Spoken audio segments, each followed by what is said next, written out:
Just a few other people taking seats. Sorry for the delay. We're at capacity. What a fabulous turnout. I hope it's worth the wait.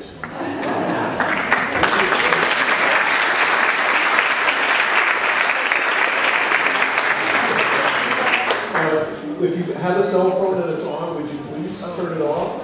Or a pager or any such like electronic device silent feature. On behalf of the Courier Gallery at Arragaho, I'd like to welcome all of you here tonight. With me on my left is Bruce McCall, who is the director of the Courier Art Center and was my co-curator for the exhibition. And on my right is Arragaho. Do you say a few words there?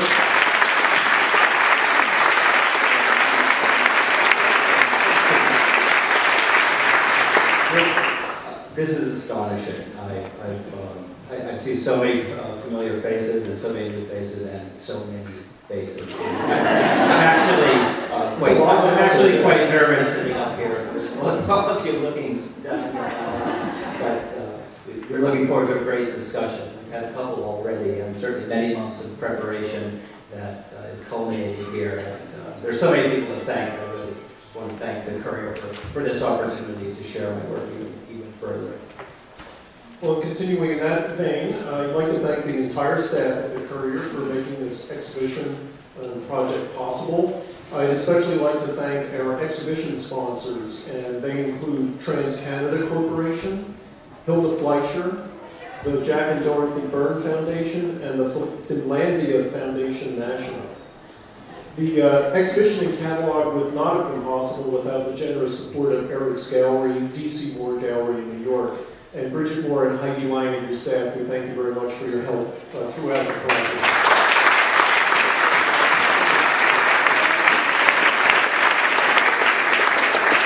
And we're also very grateful to those collectors who lent their cherished Arragaho paintings to the exhibition, and we're grateful that you're willing to share those with us and the public for a few months. So thank you, lenders, to the show.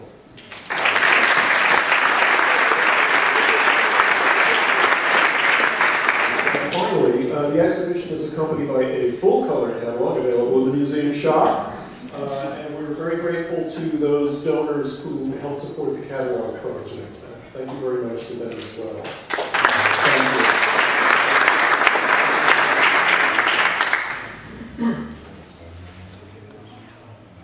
So we're going to spend a little time in the studio with Arragaho tonight. One of the great joys of this show was working with Bruce and Eric in his studio spaces, and we had a lot of conversations about paintings, about artists, about art. Bruce and Eric would talk all the time about painting. It was just like shop talk, shop talk, shop talk. But we really had some wonderful conversations, and I really learned a lot about Eric's paintings, about paintings by contemporary historic artists, and we hope to share some of that with you tonight, and as well to answer some of your questions. So the first question I had when we started to look at this show, can everyone hear me? Yeah? Okay. Was, how did Arragaho get from making paintings like the one on the upper left, Guilford White, rather representational view of New Hampshire winter scene, to one on the lower right called Summer, which is very much about his response through color and a brilliant sense of light to the feeling of a summer day. So what was the process of this journey from a representational winter image to a more abstract summer image? And basically that's what we would like to talk about this evening. And we're going to start to just let Eric talk a little bit about his process and how and where he works. And on the slide here is a view of Thomas Cole's famous painting of Catterskill Falls, a pastel by Eric of ice at Kittery Point, and a picture of Eric painting at Catterskill Falls, like Mr. Cole. That's right, good friend of mine. A little before your time. Right, a little before my time. I often joke with a friend that my paintings were sort of like Frederick Church, Thomas Cole, and Willem de Kooning, maybe Joan Mitchell going out on a picnic, and that the meal set out before them ends up being a painting. This sort of just array of experience and ingredients that can mash together in unlikely ways. And but it all starts from observation. And I'm not sure. You know, I mean, I started painting the landscape kind of accidentally. Actually, I was in art school. I painted the figure, and I had fully intended to remain a figurative painter. A figurative painter meaning the depiction of the human form in important and heroic ways. You know, looking at great Renaissance paintings and Rembrandt for those reasons. But one of the lessons that I took away from art school was to draw what's in front of you and draw it honestly, respond clearly, and respond from the heart with a loose hand and without affectation and without and leave arbitrary decisions aside and just and let the mark and the looking do the work. And so when I was faced with actually going out and starting my work, it was June 1989, I arrived at Putney School, Vermont, to accept a teaching job. I had no idea what to do. I was to teach painting. I took a few canvases out into this beautiful hillside overlooking Mount Monadnock, and I very quickly walked down the hill as far away from the beautiful view as I could, into a pucker bush, which was sort of the least picturesque thing I could imagine. And I just couldn't face somehow the beauty of it, you know. And I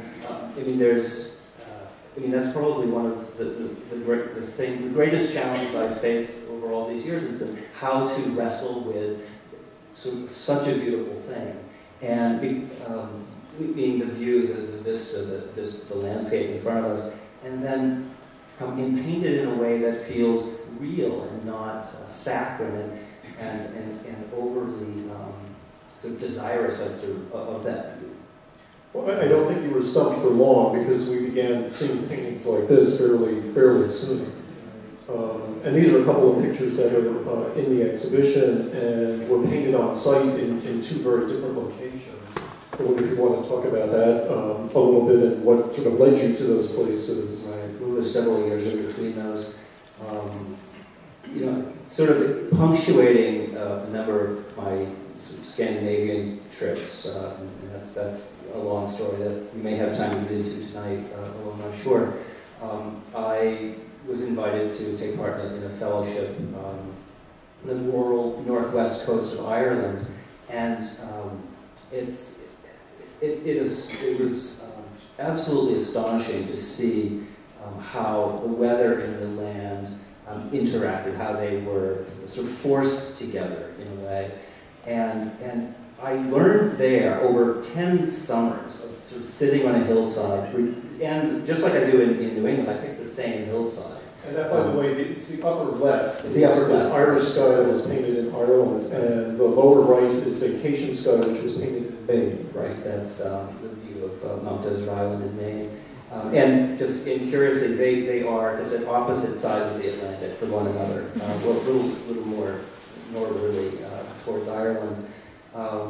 But painting in Ireland sort of taught me how to mix the atmosphere with the physicality of the land, and in some ways the land started to fall away and become this impermanent thing, and then the skies and the weather really became that concrete form that I was interested in. And vacation sky, that painting, that's exactly what that is. I had stopped painting the landscape.